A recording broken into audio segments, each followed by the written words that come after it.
Hi, I'm Chris James, and you're watching A Healthy Alternative. Today, we're going to be looking at the unsung epidemic that is plaguing America specifically, but also many of the modern societies around the world. We're going to be talking about obesity. We're missing a piece of the puzzle. You start getting healthy and you just become a better person. We need to start focusing more on the individual.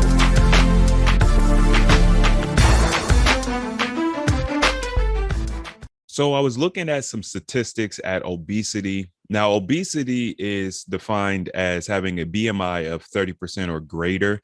When we're just talking about being overweight and what I would consider still unhealthy, very much so, that would be a BMI of 25 or greater. But let's be honest, even when we're looking at the BMIs and these different numbers, these numbers are still based on averages, and these averages are still based out of countries and populace that are very overweight as a whole. So even with your BMI being around 25 or even under 25, you're still probably not within a healthy range as we think about like what's natural. Now, I've talked about different aspects of history that you can look at. Like, for example, if you look at the ancient Egyptians, the different sculptures and the different drawings, and then the different depictions of the humans at that time, you will see that they all look slim. They all look like they were in good shape. You could just tell that the world was a much smaller place. And it's not just the ancient Egyptians. You could look at different artifacts around the world and you can see how much smaller the world was. Now, there's many different reasons for that, but I think what's important to understand is over the past 100 years or so, we have got exponentially bigger. And so now we are living in a society where it is very common, it's very normal to be obese or even overweight. And this is plaguing us more than anything else because it is essentially a springboard for other diseases and other issues, right? You're talking high blood pressure, high cholesterol, heart disease, diabetes. The list goes on and on and on.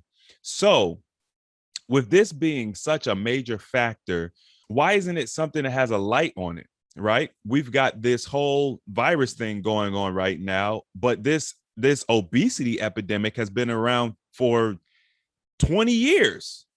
And it's just getting progressively worse to the point where food addiction is a real thing now. And I know that because I deal with people on a daily basis who are fighting against food addiction. So I wanted to highlight this because if we look at the numbers based on ethnicity or race, Black women are at 55% obesity. Black men are at 37% obesity. Hispanic women are at 51% obesity. Hispanic men at 43%. White women at 38. White men at 38. Asians are at 15 for the women and 10% for the men.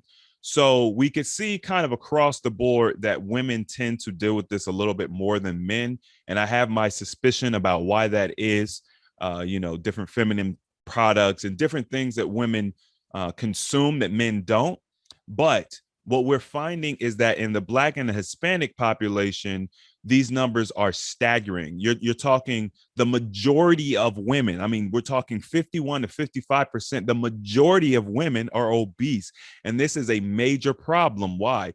Because as our culture gets older, they're dying off quicker and quicker. Not only are they dying off quicker, because I tell people all the time, I want you to name me the on your hand or whatever, your two hands or whatever, how many obese 85-year-old people do you see walking around? How many obese 85-year-old people are in your life? Right? So what we're doing is we're cutting our lifespans short.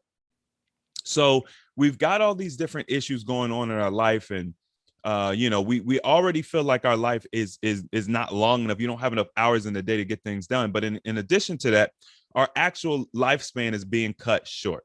So in addition to that, then as you get older, the quality of living becomes extremely more difficult, right?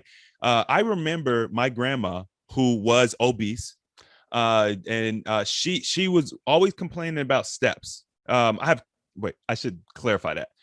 My dad's mom who was obese. She was always complaining about steps. If we had a house that had steps, we better have a place on the first floor for her to like come and enjoy, because she wasn't going up and down steps. It wasn't necessarily that she didn't want to per se. I mean, she did seem like she didn't want to, but I think it was more or less the fact that it was such a challenge for her to walk. Like, when I think about that grandma in my mind, I think about how much of a challenge she had walking, and she was a big woman, you know? And so we're losing our wisdom very, very early on, because she should still be around today, so that when myself and my brothers and my sisters start having children, she can impart wisdom to them. But she's gone, right? Now, there's many different reasons why that happened, but I know that for a fact, her obesity played a role, because you don't see really old obese people. They don't make it. Their bodies aren't designed for it. And so if you're 55 years old or 60 years old and you know you're obese, then this is something that you need to be extremely focused on. Well, even if you're 25 and you're obese, you need to be you need to be focused on it, because at the end of the day, you don't have to be 65 to die from obesity.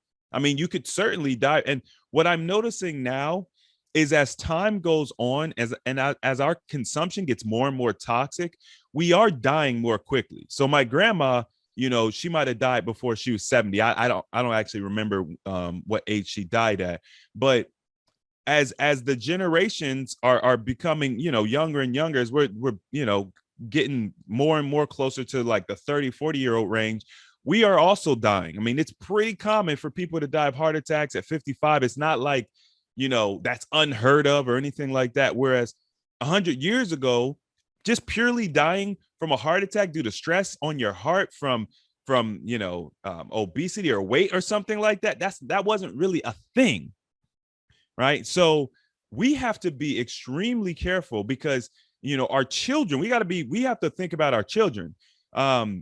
Obviously, I'm a big proponent of self-care and taking care of yourself. And so that's important, but we also have to think long-term, generations. I mean, literally, they say it takes, in order for a society or a culture to continue to grow, as far as like having children goes, you have to have three children per person. So you and your wife need to have 6 children in order for society to flourish, because people die. There's so many different ways people die. People don't just get born and live out their whole life. But with obesity on the rise, not to mention any of the other diseases, I mean, don't even get me started on like any other disease. We're dying off much more quickly, which means that now we're looking at a potentiality of the population being decreased greatly due to the fact that we're not living long enough. Not only that, but we're not getting the wisdom. So the quality of the individuals that are being raised is being diminished. I know that, just once again, talking about my personal life and my situation, my mom's siblings, they had quite a few children amongst themselves. I mean, there was maybe 8 or 9 of them. One passed away, but there was quite a few of them, and so they did produce quite a few children. And my grandma was like, her house was the epicenter. If if my mom wanted to go do something or whatever, we'd go to grandma's house. If my aunt wanted to go do something, my cousin would come to grandma's house, right? We would have the family dinners there, blah blah blah. Imagine if she wasn't there, how much additional stress would have been put on the family just from not having her there, not having that structure there. And essentially what's happening is, as our grandmothers get younger and younger, they're also passing away quicker and quicker. So that support that is typically there is going to diminish. And the reason I'm focused on the grandmothers and just the women is because when you look at the numbers, the women have the higher rate of obesity. Now, I know what y'all are thinking. We have the babies, we have breasts, we're going to be bigger. If you go back 150, 200 years and you look at the women, right, across the world, the different nations of women, they were not that big, period. It doesn't matter about babies. It doesn't matter about having breasts. It doesn't matter. They weren't that big. So we have to stop looking at the fact that you give birth and things like that, because when we look at the big picture, it's never been the case. It's never been the case that women are just obese just because they have babies. A healthy woman, okay, a healthy woman should be able to gain the weight from from her baby, and then when she has the baby, the weight goes with the baby. You know, it only takes a couple months or whatever to get back down to your normal size. The reason why we're seeing women hold on to this weight is because of hormonal imbalances, as well as, you know, food choices. What are we eating? What are we actually eating? I know a lot of women, when they get pregnant, they feel like, oh, I can just eat whatever I want. No, you can't. I mean, you can eat whatever you want, but we have to understand that there's a consequence for that. One of the things that I notice with when women are pregnant, they typically crave really weird things. Okay. Now people think, oh, I'm craving this really weird thing. I want to eat it. I should eat it. My body needs something from it. And the reality is that, and this actually ties into fasting. When you're having a craving, it's not, your body's not saying, hey, I need you to eat this really weird combination of food because I need some minerals and vitamins from it. It's actually detoxing. We misread the signals from the body. The body is actually telling us, hey, I'm detoxing the chemicals associated with this. I'm detoxing the contamination associated with that. And as you start to detox that stuff, you experience a craving or a desire for it. That desire is what we are acting on, and that's what's getting us in trouble. So now this goes for whether you're pregnant or not, especially if you're doing any type of fasting. When you're craving something, it's because your body is releasing it, and you experience the chemical constituents that make up that thing. Typically, especially when it comes to fasting, because this is an experience that I've had, I'll crave things that I haven't had for days, weeks, years, decades. Okay. It's usually not something that I even eat on a regular basis. I've told the story many times. When I was fasting, I would crave sloppy Joe. Why? Because that's how long the body holds on to the chemical constituents that make up that food product. That's how long. I haven't had sloppy Joe for over 15 years now, maybe longer, maybe 20 years, because it was something my mom used to make a long time ago, you know? So what we need to understand is when you're having a craving, it is your body letting that stuff go. So when you're pregnant, when you have a baby, the body is like, yo, we got to dump all this toxicity. We have to get the body, the womb, everything needs to be cleansed and healthy for this baby. And here we are thinking, oh, our body is craving something. And so I think that's the reason why you typically see the higher obesity in women, because when their hormones are not balanced, especially not really understanding what it is, the signals the body is sending, they're more prone to eating things that aren't good. I saw a lady, and understand y'all, and I think most of y'all understand this. It's not an attack on women. Trust me, I love women. The only reason why I'm talking about this is because of my love and care for women. But I saw a lady who was she was pregnant, and she was saying, I can't keep anything down, and but she had like a video of her eating Cheetos. And so basically she was saying, I haven't been able to keep anything down for X amount of time, finally able to keep something down. And she's eating Cheetos. It's like, you're eating a plastic food product. Like listen, Cheetos is not food. Okay. Cheetos is not food by no stretch of the imagination. If I call an apple a grape, I mean, I can call it a grape, but it's not a grape, it's an apple. So we can call Cheetos food, but that doesn't change the fact that it's not food, meaning it has no nutritional value. And I'm not talking about that crap they write on the back of the package. I'm saying, energetically speaking, it's completely dead. It's devoid of energy, which means we are energetic creatures, right? We absorb energy. We absorb energy. So any real food product is going to have energy. Typically, it's going to come from the sun, right? So when you think about plants and things like that, they get their energy from the sun, and then we consume that, and then we extract the energy from it, and we discard the rest, which is why you have a bowel movement. So when you think about a Cheeto, it's energetically dead, or not necessarily dead, but devoid of the energy that you need to help keep your body in harmony and balance. So why are we forcing ourselves to eat these Cheetos? Because we can't keep anything else down. I mean, isn't that a sign? And that's the thing that's challenging for most people. If you don't do fasting, like if fasting isn't your thing or whatever, you don't really understand that you don't have to be eating 24/7. Society has done an amazing job of teaching us, we're supposed to eat 3 to 6 times a day, 3 times on normal, and then 6 times if you're trying to lose weight. Does that make sense to anybody? But this is what was taught to us, especially back in the 90s. If you want to eat, if you want to lose, if you're obese, you want to lose weight, you need to eat 6 times a day. That's what they told you. Eat more often. Okay, well, how did that information help you? How did that work out for you now 20 years later? Right? So we got to look at the source of the information. Anytime you're dealing with a mainstream source, you have to take it with a grain of salt. That's the reason why these independent news outlets have become so much more popular, because people are tired of the same garbage that's being taught through the mainstream news sources. But the reality is this: there's a proper way to eat. And if you utilize this as your main form of consumption, it will help bring your weight down. Last week, we talked about eating raw. Let's be honest. If you're in the jungle, you don't have anything. You don't have fire. You don't have knives. You don't have clothes. You're naked in the jungle. You have a pig, a mango, and a bush of kale next to you. Which one are you eating?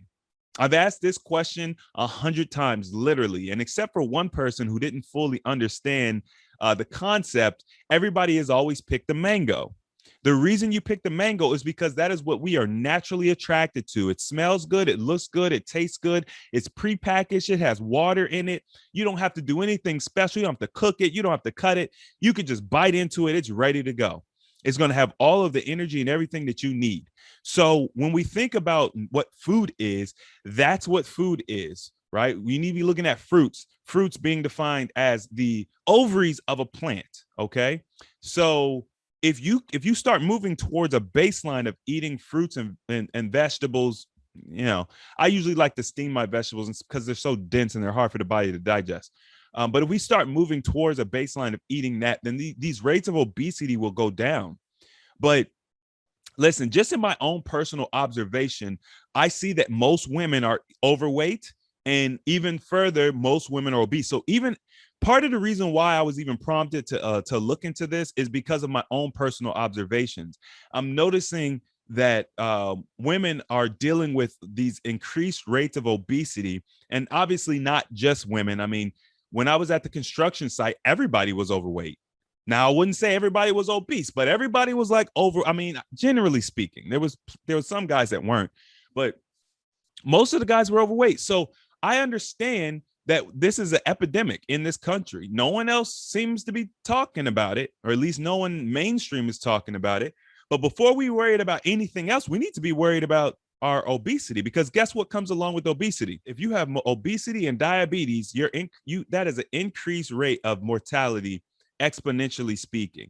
You have obesity and high blood pressure; those are going to increase your ability to die early, or the fact that you may die early. You probably will die early, to be honest, because we just don't see people at 80 plus years old with these types of issues.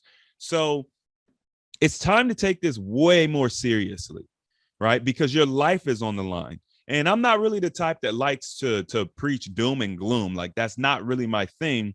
And I usually like positive reinforcement, but also at the same time, sometimes we just got to look at the raw numbers.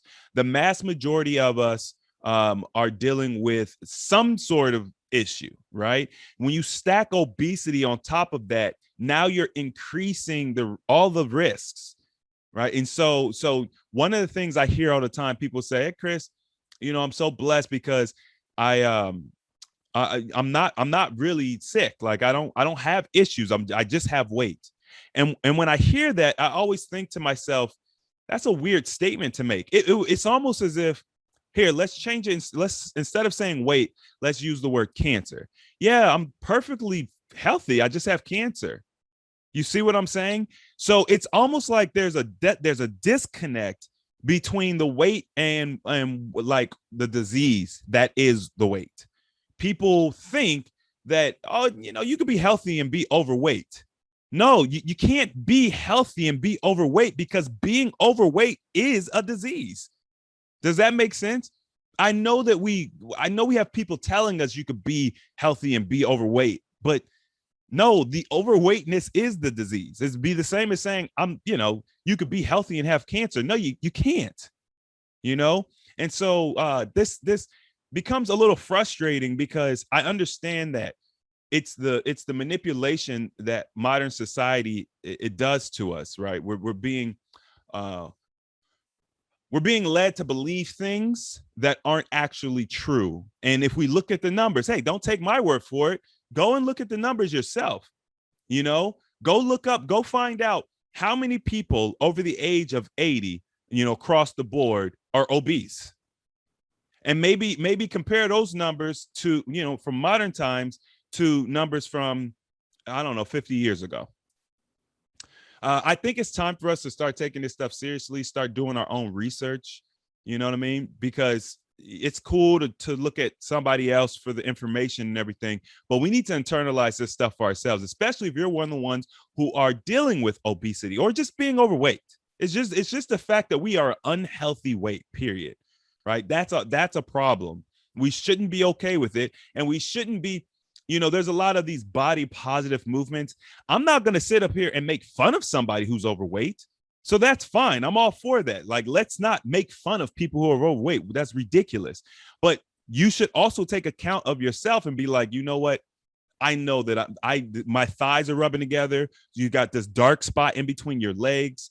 You have trouble breathing. You go up a flight of steps or 2 flights of steps and you're out of breath or whatever the case is. Or maybe you have a lot of pressure on your ankles and, your ankles are always swollen. Like, take in account your own personal experience. Forget what I'm saying. Forget the body positivity people. Push all that out of your head and just take into account how you feel. Do you feel comfortable? Do you feel great? Is there any shame associated with your weight? Do you feel shameful because when you get on an airplane, you have to get the extender belt? Because if that's true, but you're preaching body positivity and stuff, there's a contradiction there, right? And so we need to put a spotlight on this so that we can start addressing these issues. Just because you stick your head in the sand doesn't mean the problem's going to go away, right? The world doesn't work that way. So instead of sweeping all this stuff under the rug, pretending like it doesn't exist, or turning something bad that's going to kill you into a good thing that's flashy and should be adorned, let's take care of the core issues that are causing us to have obesity in this country, especially in America. Our food consumption being one of the major things, and it's not the whole thing, but it's a major part, one that we can more easily control and identify, especially generally speaking. Anyways, y'all could probably tell that this particular topic kind of hit home for me. It's there's a lot of obesity in my family. I don't have any elders in my family that are obese. I'm just saying. That's all I'm saying. Like, there's none. Would they still be here if they weren't? I don't know. 2 of my grandfathers, they weren't obese, but they like to smoke. So I mean, I'm not saying that it would necessarily heal all the problems, but I feel like that's one thing that we can at least bring to the forefront of the conversation and be aware of. And, I just wanted to get the conversation going, y'all. Do some research, start moving towards eating our real food, which is plants and maybe even raw, which is what I was talking about last week. But, baby steps, right? Let's just move away from the Cheetos and eating all of the BS all of the time. Like, I'm not even saying you can't eat it ever. I'm just saying, like, let's just not eat it today. Anyway, I hope you all enjoyed this video. Make sure to check out my book, Metamorphosis. You can find it on Amazon as well as on my website, ahealthyalternative.org. If you all like this video, don't forget to hit the thumbs up button. If you want to see more videos like this, don't forget to subscribe. And as always, the application of knowledge is power. And I'll see you all next time.